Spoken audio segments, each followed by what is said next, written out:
Welcome to this week's Future Consideration, SB Nation's premier NFL draft show. That's Matt Ufford. He's our NFL guy. Indeed I am. Dan Rubenstein covers college football. Also true. Let's get into this week's Mocking the Draft mock draft. They do a fantastic job each and every week on SB Nation. Blake Bortles, number 1 to the Texans. I was a little bit too nonchalant about this pick last week, because I was just like, oh, it's a mock draft and it's a thought experiment. Now it's serious.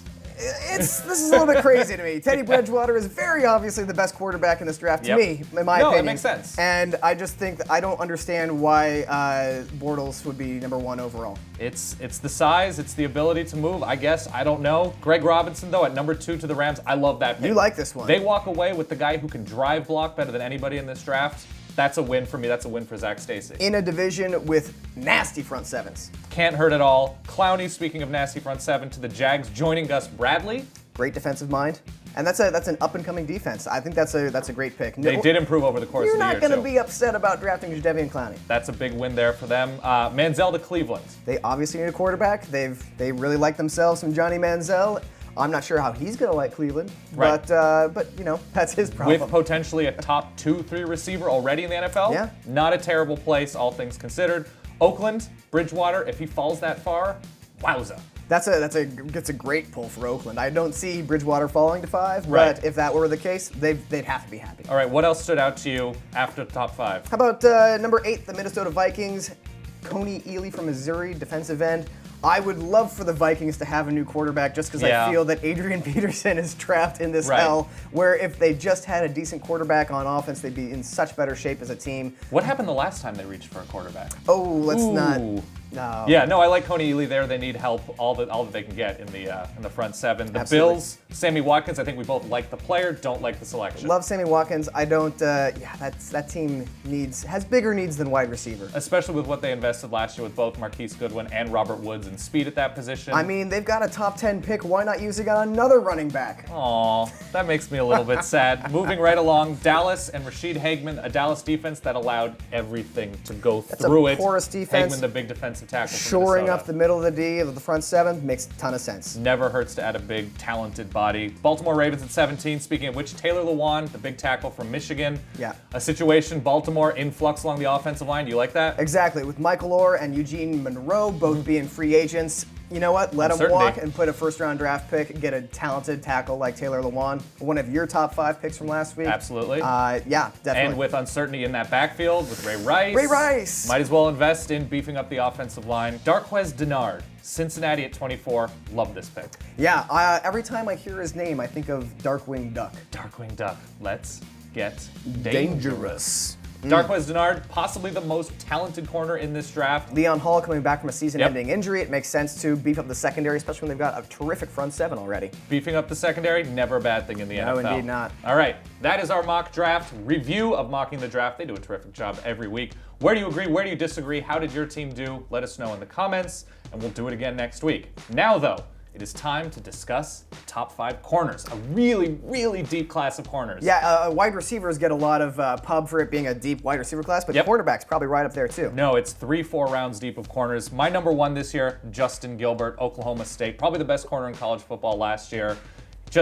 I feel like he's top 12, top 15 at this point. Great size, great speed, has awareness, a ball hawk. Not great against the run strength-wise, but pretty much everything you want in a top of the draft corner. Now, number 2, you've got Darqueze Dennard. We talked a little bit about him in the review of the mock draft, but I know that he played some serious one-on-one at Michigan State. Lot of man. What are his gifts? Size, speed, awareness, knows routes, knows what to expect before it happens. A lot of what we saw with Richard Sherman.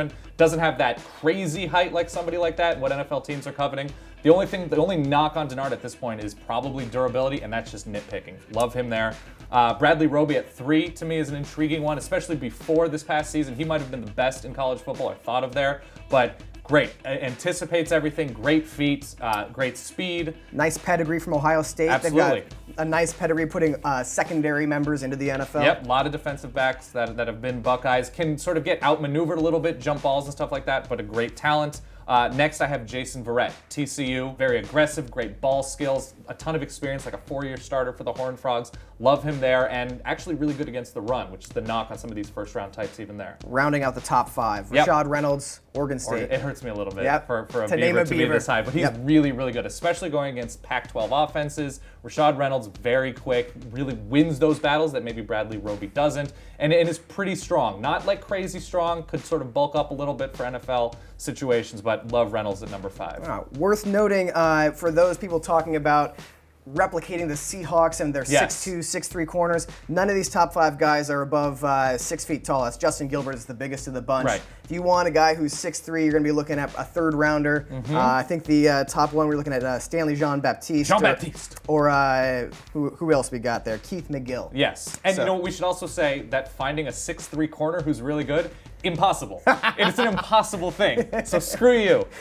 All right, those are our top 5 corners. Who should be on that list? Do you agree with where we have them? I don't know. It's sort of a toss-up. There's a lot of talent there, but let us know in the comments, and we'll do it again next week with a new position. Now, though, team needs. Team needs. Let's start things off with the Packers. They won the division last year. They have a glaring need at safety. Yep. No talent there. At picking number 21 overall, they have to be hoping that Calvin Pryor falls to them. Maybe HaHa Clinton Dix. He's projected more like 14, 16 around there. People fall, though.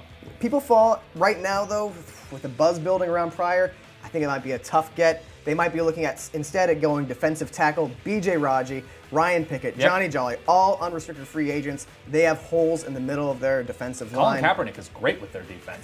He doesn't think they need anything. All right, next, the Bears. Yep, defensive tackle is their most glaring need. Of course, Henry Melton is a stud, but he's going to be coming back off an ACL injury, and he's also a free agent, as is basically everybody else who played defensive tackle for them this year. So that's the biggest need. And then on the outside of the line, defensive end, tied for last in the league in sacks. They need everything. With Jacksonville. Yeah. Julius Peppers, old, terrible, going to be cut because he gets paid too much. And then, you know what? Besides Lance Briggs, who's 34, Charles Tillman and Major Wright are unrestricted free agents, any defensive position. Yeah, they're set on offense. They need all they can get on defense. Indeed. And they went offensive line last year with Kyle Long. They're good there. Defense, throw it all into the middle of the table. Yes, sir. Minnesota. Glaring need at quarterback. Yeah. Christian Ponder, nice person, not who I would want to take. Adrian Peterson, whose career is finite. Give AD a chance. Give him a chance. Beyond that, the linebacking core needs to be overhauled. Yep. Chad Greenway's under contract. He's not very good. And besides that, still no talent outside of that. They need some linebackers. And also their defensive line, Kevin Williams and Jared Allen, likely to be leaving. Everson Griffin, you don't know what's going to happen. But linebacking situation, it's just sort of an absence of talent right now. And if you want to nitpick, they've got a pretty good offensive line, but a big hole at left guard. Give Adrian Peterson everything he deserves. Please. All right, and final team, the Detroit Lions. Obviously, wide receiver. Aside from Megatron, they just keep missing Titus Young, mental problems. Ryan Broyles keeps tearing his ACL. Chris Durham, perfectly serviceable as a number 3, not so much as a guy opposite Calvin into Johnson. The playoffs. Yeah, fair enough. Aside from that, I'd look to the secondary. Yeah. They've got a hole opposite Glover Quinn, and Rasheem Mathis was their best quarterback last year. He's an unrestricted free agent. He's turning 34. Aged. Yeah. So and also, by the way, with the cornerback and safety positions, they play Jay Cutler and Aaron Rodgers inside. Yeah. Stack up that secondary. That's a smart call. Yeah, all right. That is our NFC North team needs segment. What does your NFC North team need? How early should they grab those needs? Let us know in the comments, because this has been Future Consideration. That is Matt Ufford. He is our NFL guy. Dan Rubenstein, college football man. That's also true. We will see you next week. Mock draft, best Disney afternoon theme songs. Who goes number 1? DuckTales is my number 1. Woo! Yes. Yeah. Number 2? Chippendales Rescue Rangers. Chippendales. That is good. Number 3? I'm gonna go outside of the Disney universe. What? I'm going Animaniacs. Ooh, I'm gonna counter with Pinky and the Brain and finish things out with. You're taking the 5th pick as well? Yeah. Do it. Gummy bears. You like your gummy bears. Bouncing here and there and everywhere, Dan. It's hard to compete with that.